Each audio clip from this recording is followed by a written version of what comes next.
Hey lovely people out there, welcome to my YouTube channel and thanks for clicking on this video. हमने अपने channel पे एक important series of lecture start किया है and the name of that particular series of lecture is drugs acting on parasympathetic nervous system. Now when we talk about the drugs acting on parasympathetic nervous system, we mainly started with those drugs which increases the activity of our parasympathetic nervous system. Now in our previous video lecture, we discussed a very important concept and that particular concept was about reversible anticholinesterase inhibitor. Now ये जो drugs होते हैं in our previous video lecture we saw कि ये कौन से different conditions में हम use कर सकते हैं. For example, we saw कि कुछ ऐसे drugs होते हैं which can be very useful in the treatment of Alzheimer's disease. Now in our today's video lecture, we are mainly going to focus on those drugs which are mainly useful in the condition of treating of myasthenia gravis. So before starting our today's video lecture, let me give you a brief review कि आज के इस video lecture में हम कौन सी चीजें discuss करने वाले हैं. The very first important point that we need to cover in this particular video lecture is concept of myasthenia gravis, then how to diagnose myasthenia gravis, drugs which are useful in the treatment of myasthenia gravis, and there is a very important concept of myasthenia crisis and cholinergic crisis. So आज के इस video lecture में हम इन ये जो दो word है that is myasthenia crisis and cholinergic crisis का मीनिंग देख रहे होंगे. So let us start with our basic concept of myasthenia gravis. But before starting the concept of myasthenia gravis, we need to understand the concept of nicotinic receptor. So let us first focus on the main classification of our nicotinic receptors. Now when we classify our nicotinic receptor, we can classify our nicotinic receptor into two important classifications. The very first one is an N type of nicotinic receptor and the second one is an M type of nicotinic receptor. Now ये जो N type of nicotinic receptor होते हैं they are mainly present on our autonomic ganglia and they are present on our adrenal medulla. Now for our today's video lecture we mainly need the concept of an M type of nicotinic receptor. So ये जो NM type of nicotinic receptor होते हैं they are mainly present on our neuromuscular junction. So this image is representing our neuromuscular junction and can you see this small dot? This small dot they are representing the acetylcholine. Now here is our muscle and ये जो acetylcholine है it will act on an M type of nicotinic receptor which is present on our muscle. Now जब हम ये NM type of nicotinic receptor को muscle पे stimulate करते हैं, what will be its effect? Simply it will provide the contraction of our muscle and ये जो myasthenia gravis होता है, what is happening in the concept of or we can say in the disease of myasthenia gravis. So ये जो myasthenia gravis है it is mainly coming under the category of autoimmune disease. Now what do we understand by the term autoimmune disease? Autoimmune disease वो disease को बोलते हैं जहाँ पे हमारी जो बॉडी का इम्यून सिस्टम होता है that is producing antibodies against our own body's system. Now myasthenia gravis में क्या होता है हमारी बॉडी एक एंटीबॉडी प्रोड्यूस करती है against our NM type of nicotinic receptor which is present on our neuromuscular junction. Now when we talk about myasthenia gravis, it is an autoimmune disorder where antibodies are produced against an M type of nicotinic receptor. Now just think कि अगर ये muscle है and here we have a good concentration of our NM type of nicotinic receptor. अगर हमारी body NM type of nicotinic receptor के against antibody produce कर रही है कैन आई से कि यहाँ पे जो NM type of nicotinic receptor का जो कॉन्सेंट्रेशन होगा वो कम हो जाएगा? अगर concentration of NM nicotinic receptor अगर यहाँ पे कम होगा, so can I say less acetylcholine will be able to stimulate our NM type of nicotinic receptor? And अगर nicotinic type of receptor, that is NM type of nicotinic receptor अगर कम है, तो definitely what was the actual role of our NM type of nicotinic receptor? It was producing contraction of our muscle. So अभी as our human body is producing antibodies against our NM type of nicotinic receptor, so NM nicotinic receptor का concentration कम होगा, उसकी वजह से जो acetyl choline यहाँ पे काम कर रहा था, नाउ निकोटिनिक रिसेप्टर ही ज्यादा प्रेजेंट नहीं है, सो एसिटाइल कोलिन अगर है भी तो भी it will not be able to produce a significant type of contraction of our muscle. So इसके वजह से क्या होगा, जो हमारी स्केलेटल मसल का जो कॉन्ट्रैक्शन और वी कैन से जो वीकनेस है, दैट इज मसल वीकनेस, वो ये पेशेंट में देखने के लिए मिलेगी। Now when we are talking about the myasthenia gravis, what are the diagnostic criteria of myasthenia gravis? The very first important diagnostic criteria is we can see typical signs and symptoms. Now as I told you, the typical signs and symptoms of myasthenia gravis is muscle weakness and easily वो patient fatigue feel करेगा। Now the second test that is known as hydrophonium test, वो हम इन patient में perform कर सकते हैं। Now what is the concept of this hydrophonium test? Now hydrophonium is nothing but it is coming under the category of indirectly acting anticholinesterase। So ये hydrophonium जब हम patient को देंगे तब क्या होगा, it will inhibit this particular enzyme and the name of that enzyme is acetylcholinesterase। Now अगर हमने एसिटाइलकोलिन को इनहिबिट कर दिया, सो can I say the concentration of acetylcholine in the synapse will increase. So अगर कोई patient, if I am suffering from myasthenia gravis and अगर आपने मेरे को हाइड्रोफोनियम दिया, what that edrophonium will do, edrophonium will inhibit the activity of our acetylcholine. उसके वजह से क्या होगा कि जो हमारा एसिटाइलकोलिन का कॉन्सेंट्रेशन है एट अवर न्यूरोमस्कुलर जंक्शन वो बढ़ जाएगा एंड उसके वजह से क्या होगा कि this particular concentrated acetylcholine can work on our nicotinic receptor, that is NM type of nicotinic receptor. उसके वजह से क्या होगा, जो पहले पेशेंट मसल वीकनेस फील कर रहा था, now that is a stimulation of our NM type of nicotinic receptor, so person में जो muscular strength है that वो वापस आ जाएगी and we can say that this particular patient is mainly suffering from myasthenia gravis। so just remember one thing that hydrophonium जब हम देंगे, patient जो पहले muscle weakness feel कर रहा था, now as we have given hydrophonium, acetylcholine का concentration बढ़ेगा and this acetylcholine can work on our NM type of nicotinic receptor। उसके वजह से जो पेशेंट की मसल वीकनेस की प्रॉब्लम है वो सॉल्व हो जाएगी and person can gain that muscle strength.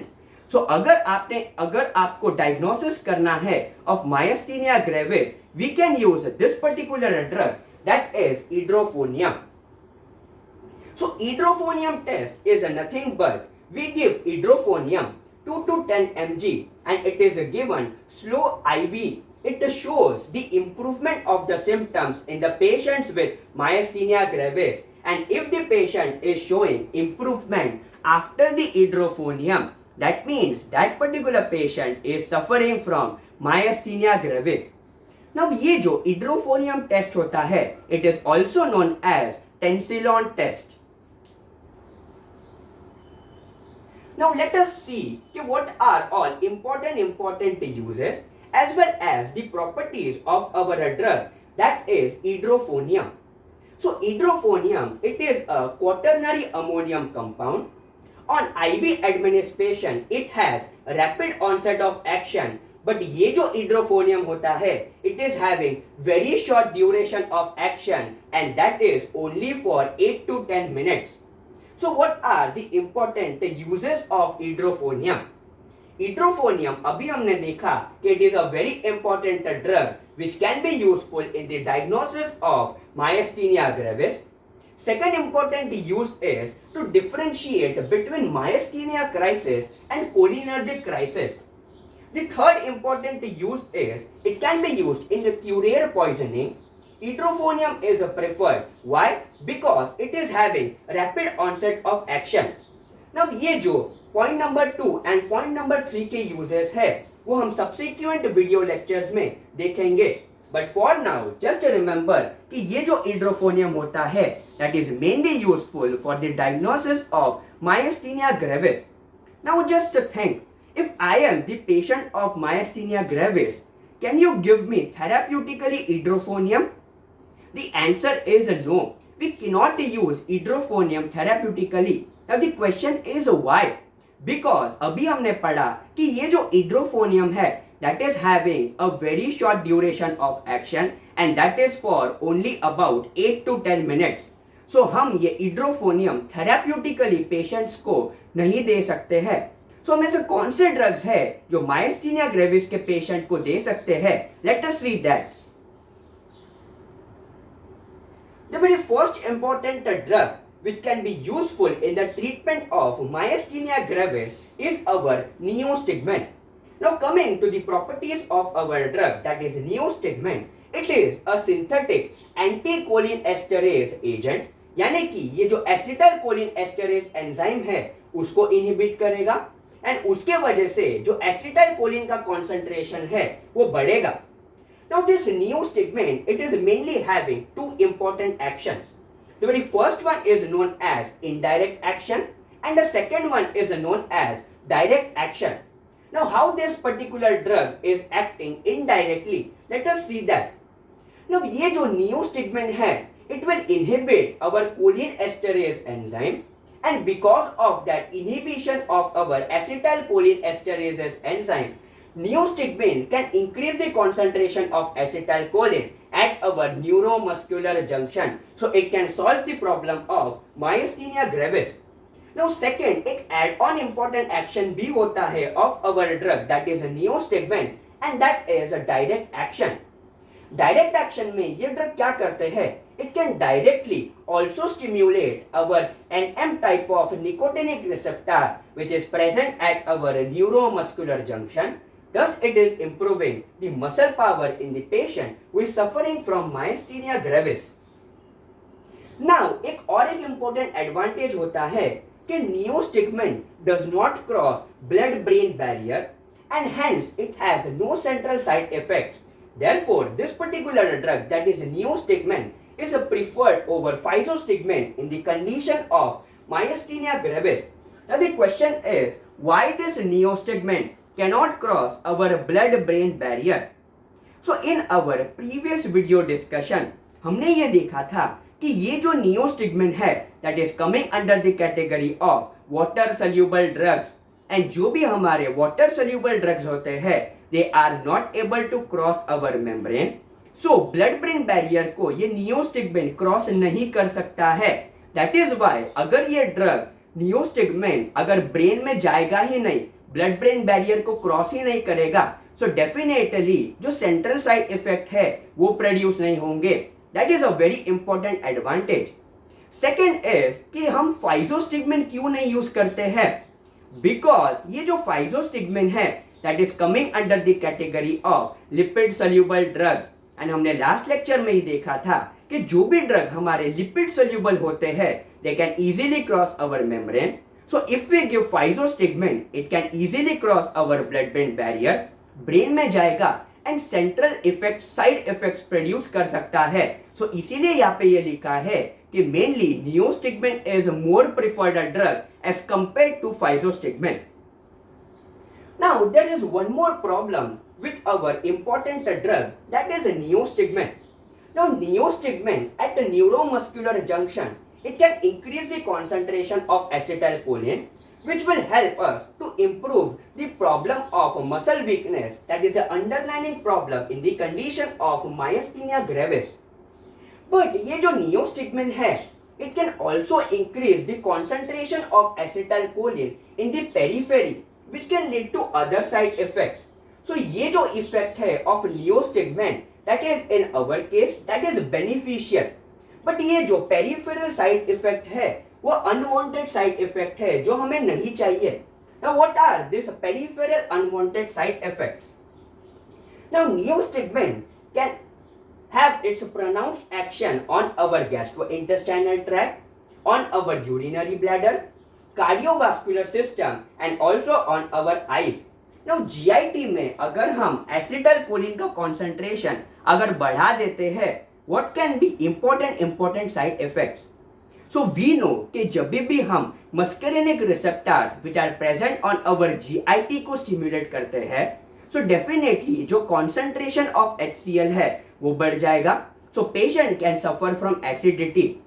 We also know कि it increases the bowel movement. So अगर ज़्यादा bowel movement increase हो गई, the patient can suffer from diarrhea. That is the second important side effect.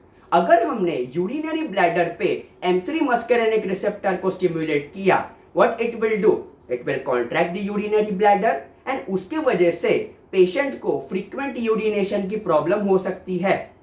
Now अगर हमने cardiovascular system पे जो हमारे M2 muscarinic receptor present थे, उसको अगर हमने stimulate किया, what could be the side effect? The main important side effect could be bradycardia. And अगर हमने आई पे अगर हमने M3 muscarinic receptor को स्टिमुलेट किया, it can lead to miosis. So ये जो सारे के सारे साइड इफेक्ट है, they are unwanted side effect. Now अगर ये साइड इफेक्ट हमें नहीं चाहिए, what we can do? We can add atropine. Now why we are adding atropine? We know कि ये जो एट्रोपिन होता है, that is the cholinergic receptor antagonist. यानी कि ये क्या करेगा? जो हमारे मस्करिनिक रिसेप्टर है उसको ब्लॉक कर देगा. So if we block all our muscarinic receptor, so जो भी साइड इफेक्ट है, फॉर एग्जांपल अगर यूरिनरी ब्लैडर पे we have M3 muscarinic receptor. Now after giving atropine, what does atropine will do? It will block our M3 muscarinic receptor which is present on our urinary bladder. So पहले जो activation of M3 muscarinic receptor से urination की problem होती थी, now as this particular receptor has been blocked, so definitely जो urination की problem है वो सॉल्व हो जाएगी. एंड सिमिलरली ये बाकी के रिसेप्टर्स को भी ब्लॉक कर देगा. सो इंक्रीज्ड कॉन्सेंट्रेशन ऑफ एसिटाइलकोलिन, अगर एसिटाइलकोलिन का कॉन्सेंट्रेशन बढ़ा भी तो भी ये अपने जो रिसेप्टर है उस पे बाइंड नहीं करेगा. सो जो भी पेरिफेरल साइड इफेक्ट है वो कम देखने के लिए मिलेंगे. So in order to minimise the peripheral side effects, atropine is added. Now one more drug we can use and the name of that particular drug is pyridostigmine. Now when we talk about this particular drug, that is pyridostigmine, all the features are same as that of neostigmine. Now एक important advantage इसमें ऐसा है कि ये जो pyridostigmine है, it is having longer duration of action and can be given twice daily in sustained form. Hence it is preferred over neostigmine. And one more advantage is it is very well tolerated by the patients of myasthenia gravis. Now pyridostigmine can also produce peripheral side effects. So to inhibit, or we can say to reduce the peripheral side effects, atropine can also be added. उसके वजह से क्या होगा? It will reduce the peripheral side effects. Now there are two important terminologies. The very first one is known as cholinergic crisis and the second one is known as myasthenia crisis. Now what is this concept of cholinergic crisis and myasthenia crisis? Now उसके लिए we need to understand the property of our NM-nicotinic receptor. Now NM-nicotinic receptor को जब acetylcholine bind करता है, definitely it will produce a strength in our muscle, or we can say properly उसका contraction होगा. Now अगर बार बार acetylcholine is working on our NM type of nicotinic receptor, एक पॉइंट ऐसा आता है where this receptor fail to response. अगर आपको ये कॉन्सेप्ट नहीं समझ में आ रहा है, let me give you a very important nice example. Let suppose एक घर है एंड घर के बाहर एक आदमी खड़ा है। नाउ अगर वो पर्सन को अंदर आना है, definitely that particular person will ring the bell. So अगर एक बार पर्सन ने बेल अगर रिंग की, डेफिनेटली जो अंदर के जो आदमी है वो दरवाजा खोलेंगे। नाउ अगर बार बार वो पर्सन बेल बजा रहा है, सो एक पॉइंट ऐसा आएगा where you will not bother to open the door. Same thing यहाँ पे होता है, जब बार बार एसिटाइलकोलिन हमारे NM type of nicotinic receptor को बार बार ट्रिगर करता है, एक पॉइंट ऐसा आता है where this nicotinic receptor, that is NM type of nicotinic receptor, is not able to respond to our acetylcholine. So अगर NM type of nicotinic receptor, if it fails to respond to our acetylcholine, what will happen? Definitely muscle weakness produce होगी। Now ये cholinergic crisis जो होते हैं, ये किन लोगों में दिखाई देते हैं? The very first is long-term use, or we can say overdose of anticholinesterases, which can lead to cholinergic crisis. And what is the characteristics? It is characterized by severe muscular weakness. That was about the cholinergic crisis. Now what do we understand by the concept of myasthenia crisis? Now as I told you कि ये जो myasthenia gravis होता है, that is a autoimmune disease. Now autoimmune disease में कभी कभी क्या होता है, our body is destroying more of our NM type of nicotinic receptor. So अगर हमारी बॉडी ज्यादा NM type of nicotinic receptor को डिस्ट्रॉय कर रही है, so can I say कि जो एसिटाइलकोलिन यहाँ पे NM रिसेप्टर पे बाइंड करता था वो कम होगा। सो उसकी वजह से क्या होगा, जितना मसल कॉन्ट्रैक्ट होना चाहिए या फिर जितना रिक्वायर्ड अमाउंट है फॉर द मसल स्ट्रेंथ वो प्रॉपरली गेन नहीं होगा। व्हाई? सिंपली बिकॉज ज्यादा nicotinic receptor are getting destroyed by our immune system. So इसमें भी क्या होगा, मसल वीकनेस देखने के लिए मिलेगी। So how we can define myasthenia crisis? Myasthenia crisis can be defined as severe muscle weakness due to exacerbation of myasthenia gravis. Exacerbation of myasthenia gravis मतलब हमारी बॉडी ज्यादा निकोटिनिक यानी कि NM type of nicotinic receptor के against ज्यादा antibodies produce कर रही है। सो उसके वजह से भी मसल वीकनेस देखने के लिए मिलेगी। ना कोलिनर्जिक क्राइसिस में भी मसल वीकनेस देखने के लिए मिली थी एंड मायस्थीनिया क्राइसिस में भी मसल वीकनेस देखने के लिए मिली है। Now how the doctor can diagnose whether it is a cholinergic crisis or whether it is a myasthenia crisis? For this, we can once again use our drug, that is idrophonium. And ये जो drug है idrophonium, how it can diagnose कि whether it is a case of cholinergic crisis or myasthenia crisis, that we will be looking in our next video lecture. So that's it for today's video lecture. अगर आपने video lecture यहाँ तक देखा है, please consider subscribing to my YouTube channel. Press that bell icon, like this video and share it with your friends. See you in the next video lecture. Till then, see ya, bye bye, have a good day.